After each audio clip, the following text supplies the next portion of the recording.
I've lost 135 pounds and gone from this to this, and there are a lot of rumors about fat loss. Some of them are true, a lot of them are false. I hear so many myths constantly in my comments, Discord, my DMs, especially from people just starting their journey. And the truth is, these misconceptions are everywhere and it's holding people back. So let's clear things up, and I'm gonna share with you what I learned on my journey and some of the things that I actually believed too. Let's start with the first myth. You have to do cardio to lose fat.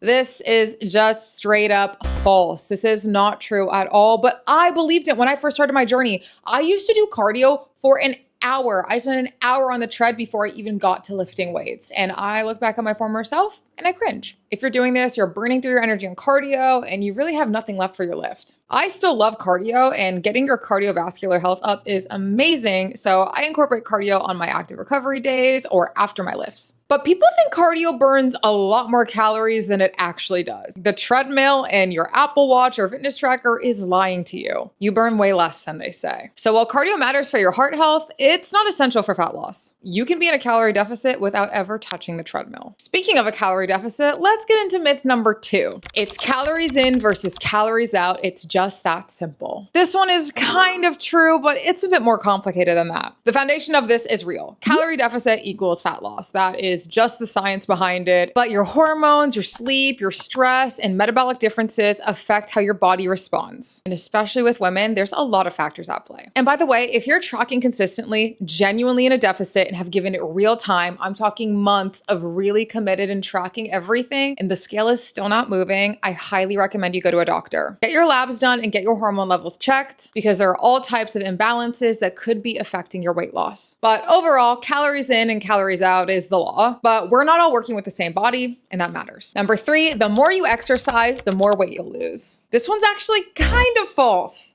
at least in the way most people think about it. More exercise does not automatically mean more fat loss. This is kind of similar to what we were talking about with cardio, but another thing is that your body actually adapts. So your hunger will increase and you'll eat back what you burned without realizing, especially if you're not tracking. Exercise is absolutely essential for your health, your body composition, and how you feel. So if your goal is to lose weight, you should really be exercising, especially strength training, because building and retaining muscle is what's really gonna give you the look most of you are going for, which is nice, toned, and fit. Exercise works best also when your nutrition is dialed in, not a substitute for it. And the more calories you're burning through exercise, your body actually adapts to that too. Your non-exercise activity will actually decrease. So you'll fidget less throughout the day, in general move a little bit less than you normally would. So bottom line is, you cannot outtrain a bad diet, and trust me, people have tried. Exercise and nutrition work together. But if you had to pick one to get right first, and your primary goal is fat loss, focus on what you're eating. Next myth is that eating fat makes you fat. And this is false. There was a huge craze of low fat, no fat foods, especially I feel like in the 2010s. Here's the thing with fat. Fat is 9 calories per gram,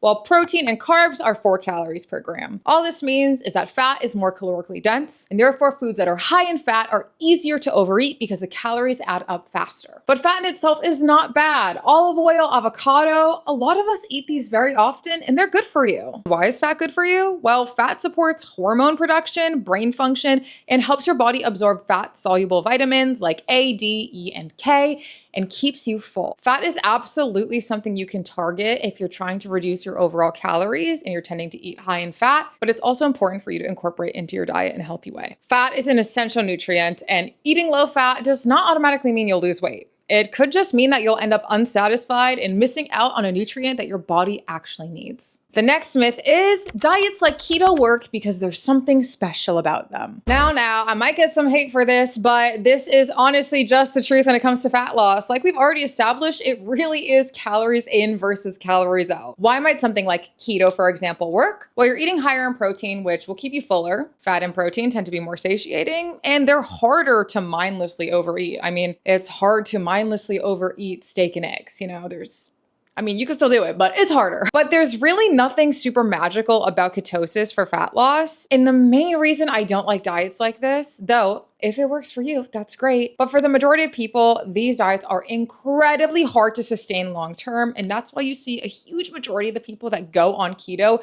actually gain the weight back. It's not because their body failed, but it's because the majority of people don't want to deal with not being able to eat bread again.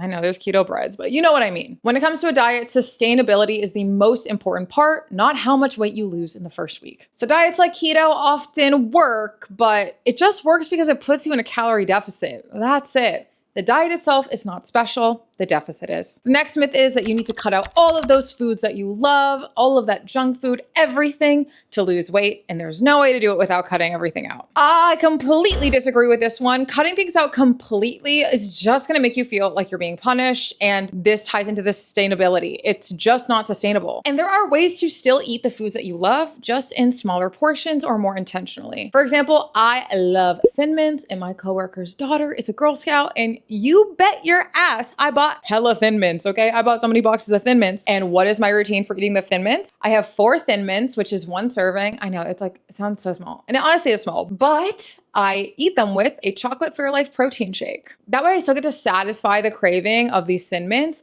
but I also get something that is high in protein and lower in calorie. And I just get to have my chocolatey dessert, get my protein, feel satisfied, and move on. And after having that, I'm not itching to eat a whole sleeve of Thin Mints. Like, the protein shake actually really fills me up. And that's not cheating. That's just incorporating the foods that you love into your new lifestyle. You can also approach this in other ways, like learning to make low calorie, high protein versions of your favorite foods. I've done this with buffalo chicken dip. I've done this with hot pot. Restriction is not discipline. You're just setting yourself up for failure. The best thing you can do is figure out how you can fit the things that you love into your life, because if your diet makes you miserable, you're not gonna stay on it. There are just so many myths out there. And when I was first starting, I wasted so much time on stuff that literally did not matter. An hour on the treadmill before every lift, trying to cut out food groups, thinking more was always better. But the actual answer is simpler and harder at the same time. Simple thing is that, the fundamentals are not complicated. It really comes down to calories in versus calories out. The hardest part of this is just staying consistent. And that's why approaching things in the most sustainable way possible is really what works. There's no hacks, there's no magic diets. It's just understanding your body and building something that you can sustain. If you're just starting your fitness journey, getting back on track, or just need some motivation, make sure you hit that like and subscribe button. I also post on TikTok and Instagram every single day, so come find me over there. And I also have a completely free accountability group that I would love for you to join. We've got over 100 people in there posting their workouts, sharing their wins, and helping each other get back on track. Thanks again for watching, and I'll see you in the next one. Bye!